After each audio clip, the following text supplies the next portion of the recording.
మియాపూర్ యువతి అత్యాచారం కేసును జాతీయ మహిళా కమిషన్ సుమోటోగా తీసుకుంది. డీజీపీకి 3 రోజుల్లో వివరణ ఇవ్వాలని ఆదేశాలు జారీ చేశారు. నిన్న సైబరాబాద్లోని భరోసా సెంటర్లో యువతి స్టేట్మెంట్ను రికార్డ్ చేశారు. వైద్య పరీక్షలకు సంబంధించిన రిపోర్టు కూడా రావాల్సి ఉంది. ఇప్పటికే నిందితుల మీద పలు సెక్షన్ల కింద కేసు నమోదు చేసి రిమాండ్కు తరలించారు.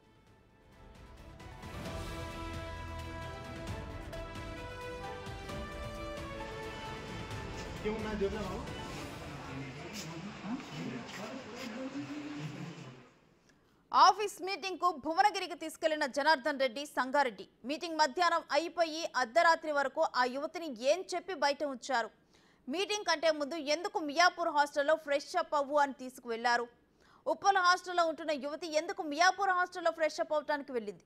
ఈ సమాచారాన్నంతా పోలీసులు సేకరించనున్నారు. ఈ కేసుకు సంబంధించి మరింత సమాచారం మా ప్రతినిధి సుజాత అందిస్తారు.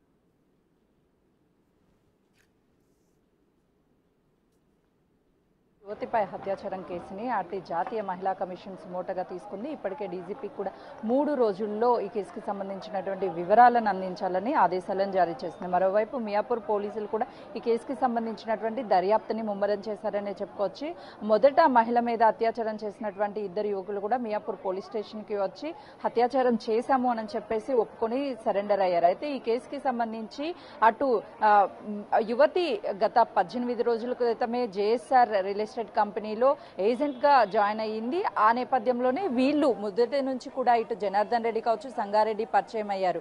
భువనగిరి, యాదగిరిగుట్టకి సంబంధించినటువంటి వెంచర్స్ కి మీటింగ్ వెళ్ళినటువంటి వాళ్ళు మధ్యాహ్నం 3 గంటల ప్రాంతంలో మీటింగ్ అయితే రాత్రి 9 గంటల ప్రాంతం వరకు కూడా ఆ యువతిని లోకల్ ఉన్నటువంటి చుట్టుపక్కల ప్రాంతాలన్నిటిని కూడా తిప్పారు. ఆ తర్వాత వెంటనే కార్ బ్రేక్ డౌన్ అయింది అని చెప్పేసి ఆ యువతిని అక్కడే ఉంచి తన మీద అత్యాచారం చేయడానికి ప్రయత్నించారు అని చెప్పేసి యువతి చెప్పింది. అత్యాచారం చేశారు. అతి కిరాతకంగా దాడి చేయడంతో పాటు ఆ టైంలో మానసికంగా కూడా ఇబ్బంది పెట్టారు.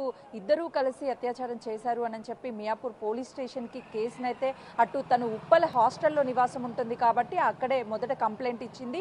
స్వయాన ఎవరైతే జనార్దన్ రెడ్డి, సంగారెడ్డి ఉన్నారో వాళ్ళే ఉప్పల్ తను హాస్టల్లో ఉంటున్నటువంటి ఆ మహిళకి అక్కడనే హాస్టల్లో వదిలిపెట్టారు. తనంతట తానే స్వయంగా అటు ఉప్పల్ పోలీస్ స్టేషన్కి వెళ్ళి ఫిర్యాదు చేయడము, ఆ తర్వాత ఆ మహిళ కేసుకి సంబంధించి ఇటు మియాపూర్ పోలీసులకి ట్రాన్స్ఫర్ చేయడం ఇదంతా జరిగినప్పుడు మొదట ఈ కేసులో కేవలం నిందితులు వచ్చి సరెండర్ అయ్యారు కదా అని చెప్పేసి పోలీసులు పలు సెక్షన్ల కింద కేసును నమోదు చేశారు. ఆ తర్వాత వాళ్ళని రిమాండ్కి తరలించారు. కానీ ఈ కేసుని అత్యంత సీరియస్ గా పరిగణిస్తూ అటు జాతీయ మహిళా కమిషన్ స్పందించడంతో పోలీసులు అయితే మాత్రము ఈ కేసుని చాలా సింపుల్ గా తీసుకోకుండా లోతైన దర్యాప్తు కూడా చేస్తున్నారు. ఎందుకనంటే అసలు ఆ మహిళ అర్ధరాత్రి 3 గంటల ప్రాంతం వరకు అంటే తెల్లవారుజామున వరకు ఎందుకు ఉండాలి, 3 గంటలకే మధ్యాహ్నం మీటింగ్ అయిపోయినప్పుడు దాదాపు అటు భువనగిరి కావచ్చు, యాదగిరిగుట్ట నుంచి హైదరాబాద్కి రావాలి అంటే గంట నుంచి 2 గంటలు అంటే దాదాపు 5-6 గంటల వరకు హైదరాబాద్కి రావాలి. కానీ 9 గంటల వరకు ఎక్కడెక్కడ ఆ యువతిని తిప్పారు, ఎందుకు తిప్పారు